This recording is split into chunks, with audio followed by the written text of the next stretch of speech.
इस piece of art को Paris में रहने वाले एक आर्टिस्ट विनिशियस लेरो ने बनाया है।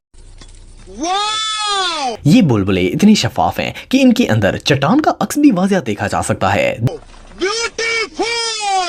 क्योंकि नॉर्मली अगर कोई शख्स इस जगह पर आकर ये बबल्स देखेगा तो इसे ऐसा लगेगा जैसे वो किसी और प्लेनेट में आ गया हो। ये आर्ट रियली देखने लायक है। अपने रूम की सीलिंग को एक माइंड ब्लोइंग स्काई में कन्वर्ट कर दिया। तो क्या नाचो मैं? ये छत पर छोटी छोटी एलईडी लाइट्स लगा रहा है।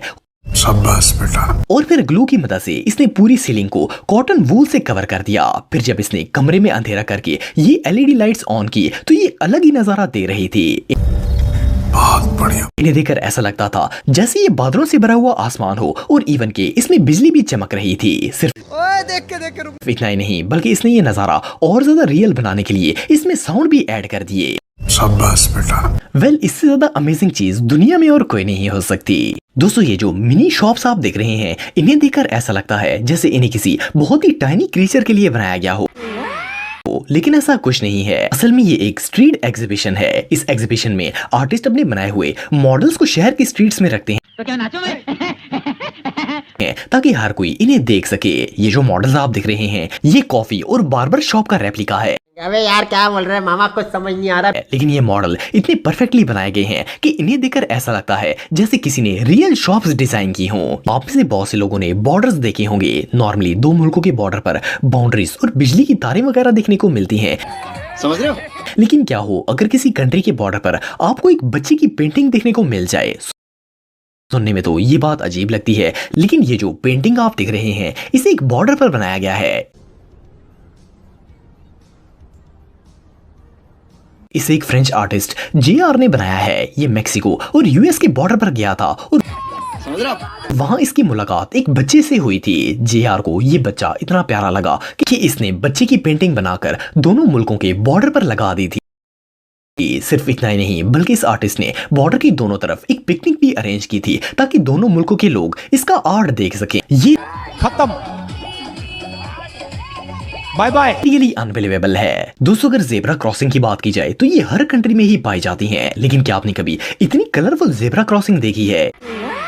इसे चाइना के एक शहर के अंदर बनाया गया है। असल में ये जेब्रा क्रॉसिंग एक खास पर्पस के लिए बनाई गई है। अरे झूठ बोल रहा है, ये झूठ बोल रहा है। इसकी वजह यह है कि जब भी कोई इस रोड से गुजरता है तो वो एक दफा अपनी गाड़ी स्लो करके इस अमेजिंग आर्ट को जरूर देखता है। और ये तो लेटेस्ट न्यूज़ है। इसका फायदा ये होता है कि एक्सीडेंट के चांसेस काफी ज्यादा कम हो जाते हैं।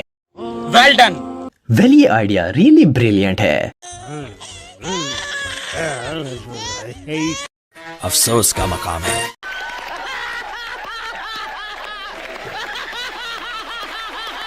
क्या आप जानते हैं कि ये टैटूज सिर्फ इंसानी बॉडी पर ही नहीं बल्कि स्टैचूज पर भी बनाए जाते हैं। अरे कहना क्या चाहते हो? फ्रांस में रहने वाले आर्टिस्ट्स के एक ग्रुप ने स्टैचू पर टैटू बनाने का एक नया ट्रेंड इंट्रोड्यूस करवाया है। अरे तो क्या करूं, नहाऊं? ये इन टैटूज को स्प्रे बॉटल की मदद से पेंट करते हैं और ये देखने में बहुत ही यूनिक लगता है। दोस्तों, आमतौर पर एक दरख्त के ऊपर हमेशा 2 या 3 घोंसले ही देखने को मिलते हैं। अबे जल्दी बोल, कल सुबह पनवेल निकलना है। लेकिन क्या आपने कभी किसी दरख्त पर परिंदों की एक पूरी बस्ती देखी है? ये जो ह्यूज बर्ड हाउस आप दिख रहे हैं इसे चाइना में रहने वाले एक इंजीनियर ने बिल्ड किया है। तो क्या नाचो मैं? इस इंजीनियर ने एक बहुत बड़ा बर्ड हाउस बनाकर इसे दरख्त के ऊपर फिक्स कर दिया है। अरे झूठ बोल रहा है, ये झूठ बोल रहा है। इसे देखकर ऐसा लगता है जैसे ये कोई इमारत हो।